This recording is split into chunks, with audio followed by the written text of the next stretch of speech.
A ver, viajemos en el tiempo. Imagínense esto, es París, 1925. La ciudad de la luz está a tope, recuperándose del golpazo que fue la Gran Guerra. Es la época del jazz, de artistas que rompían moldes, de una ambición que se sentía en el aire y también de cierta inocencia. Y justo ahí, en medio de todo ese barullo, su monumento más famoso está a punto de ser el protagonista de la estafa más increíble de la historia. Claro, hoy pensamos en la Torre Eiffel y es París, un símbolo eterno. Pero en los años 20 la cosa era distinta. Para muchos era como un monstruo de hierro oxidado, carísimo de mantener y que, la verdad, no servía para mucho. Y esto nos lleva a una pregunta que suena chiste. ¿En serio se podría vender un monumento de 7.000 toneladas? Pues, aunque suene a locura, la respuesta es que sí. En 1925, donde el gobierno veía un problema de plata, un tipo vio la oportunidad de su vida. Y no solo se las arregló para vender la Torre Eiffel una vez, sino que encima lo intentó de nuevo. Ok, para poder entender cómo demonios pasó algo así, tenemos que meternos en la cabeza del genio detrás de todo esto. Su nombre, Victor Lustig. Y ojo, este no era un ladrón cualquiera. No, era algo mucho más sofisticado y peligroso, un verdadero maestro de la psicología humana. Este señor, Lustig, nació en lo que era Bohemia. Era un tipo brillantísimo, pero con cero ganas de trabajar honestamente. Imagínense, hablaba 5 idiomas como si nada, tenía un carisma que te dejaba sin defensas y una habilidad casi mágica para oler la codicia y la inseguridad en los demás. Sus primeras andanzas fueron en los cruceros de lujo, desplumando a los nuevos ricos que iban a América. Una de sus jugadas maestras era la famosa caja de dinero rumana. Piénsenlo, una cajita de madera súper elegante que supuestamente podía duplicar billetes. Se la vendía a empresarios ambiciosos por un dineral. La máquina, muy lentamente, sacaba 2 billetes de $100 que, claro, él ya había metido antes. Para cuando el pobre tipo se daba cuenta de que solo salía papel en blanco, Lustig ya estaba en otro continente.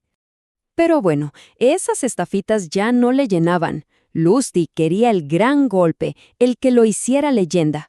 Y en la primavera de 1925 se fue a París buscando una idea, y la encontró en el lugar más común y corriente del mundo, en las noticias de un periódico. Estaba ahí leyendo el diario, y de repente un artículo le salta a la vista. Hablaba de lo caro que era mantener la Torre Eiffel y le recordaba a la gente que, en realidad, nunca se construyó para que fuera permanente. El debate era si no sería más fácil tirarla abajo y vender todo ese metal. Para cualquiera, una nota más del montón. Para Victor Lustig, fue como si se le prendiera el foco. Y el plan que armó fue de una precisión de cirujano. Primero, se mandó a hacer unas credenciales del gobierno que eran perfectas, con un título súper largo y burocrático para que nadie preguntara nada. Después, mandó cartas a los 5 negociantes de chatarra más importantes de París, citándolos a una reunión secreta en una de las suites más lujosas de la ciudad. Y aquí, fíjense, viene el corazón de la estafa, el discurso.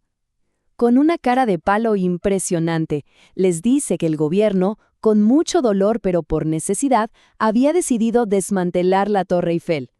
Les explicó que el asunto era tan sensible que tenía que ser un secreto absoluto para no causar un escándalo público. Y ¡pum! De repente, ellos no eran compradores, eran cómplices de un secreto de Estado. En ese cuarto, Lustig no estaba solo escuchando números, no, estaba cazando. No le interesaba el que ofreciera más plata, sino el más vulnerable psicológicamente. Buscaba al tipo que deseara tanto, pero tanto ese trato, que fuera capaz de ignorar todas las señales de alerta. Y su presa perfecta, pues, le cayó del cielo. André Poisson. No era el de más dinero, pero sí el más inseguro. Era un hombre nuevo en los círculos importantes de París, desesperado por dar un golpe sobre la mesa para que lo respetaran. Ser el tipo que compró la Torre Eiffel, eso era todo. Lustig se lo vio en la mirada. Pero justo cuando ya estaba todo casi listo, la cosa casi se va al tacho. La esposa de Poisson empezó a meterle dudas. ¿Por qué tanto secreto? ¿Por qué en un hotel y no en un ministerio? Las sospechas de Poisson empezaron a crecer y la estafa entera colgaba de un hilo. Y es aquí, en este momento de tensión total, que Lustig hace su jugada maestra. En una reunión a solas con Poisson, en vez de ofenderse, se confiesa. Le dice que su sueldo de funcionario no le daba para vivir como se esperaba de alguien en su posición. O sea, no fue una explicación, fue una forma muy fina de pedir una coima. A ver, para cualquier persona con 2 dedos de frente, esto sería una alarma gigante. Pero para Poisson fue todo lo contrario. Fue una señal de que todo era real. ¿Ah, corrupción? Claro, eso sí lo entendía. Los funcionarios corruptos eran el pan de cada día en los negocios. El pedirle la coima borró todas sus dudas. El trato era legítimo. Así que le dio el cheque por la torre y de paso un maletín lleno de efectivo.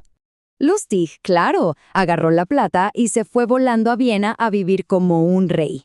Todas las mañanas se compraba los periódicos de Francia esperando ver el gran escándalo, el titular que contara su hazaña al mundo. Pero pasaron las semanas, pasaron los meses, y nada, silencio total. Y la razón de ese silencio es casi tan loca como la estafa misma. Resulta que André Poisson estaba pero tan avergonzado, tan humillado, que nunca, jamás fue a la policía. Prefirió comerse esa pérdida de dinero terrible antes que ser el hazmerreír de todo París. A ver, la lógica te diría que un estafador que da el golpe de su vida se retira y desaparece.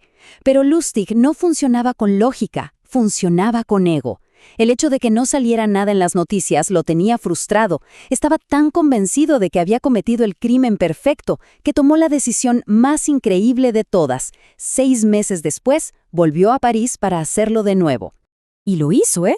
Copió el plan exactamente igual con otro grupo de comerciantes. Pero esta vez, digamos que la suerte no lo acompañó. Al tipo que eligió le olió raro y llamó a la policía. Lustig, que tenía un instinto de supervivencia animal, se dio cuenta del peligro y se las tomó de Francia justo a tiempo. Su nuevo destino, Estados Unidos. Ya en Estados Unidos, haciéndose llamar Conde Victor Lustig, siguió con su carrera. Y su nivel de audacia era tal que su siguiente gran objetivo fue el gángster más temido del país, el mismísimo Al Capone. Y la manera en que lo estafó es una clase magistral de psicología al revés. Le pidió a Capone $50,000 para un negocio, pero en lugar de desaparecer con la plata, la guardó por 2 meses. Después volvió y se la devolvió toda, diciéndole con cara larga que el negocio se había caído. Capone, que en su vida había visto a alguien tan honesto, le dio $5,000 de recompensa. Y ese, claro, era el verdadero plan desde el principio. Pero bueno, la suerte no es para siempre. En 1935, el servicio secreto lo atrapó. Y no fue por sus estafas elegantes, sino por algo más burdo, una operación masiva de falsificación de billetes. Y así fue como el hombre que vendió el monumento más famoso del mundo terminó sus días en la cárcel más infame del mundo, Alcatraz. Ahí murió, en 1947, de neumonía.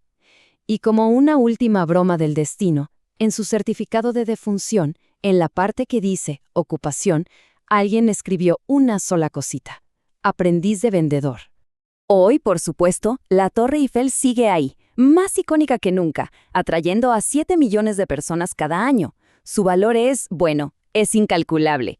La historia de Victor Lustig es un recordatorio de que con la audacia y la manipulación correctas se le puede poner precio a casi todo, incluso a lo que parece absolutamente invendible.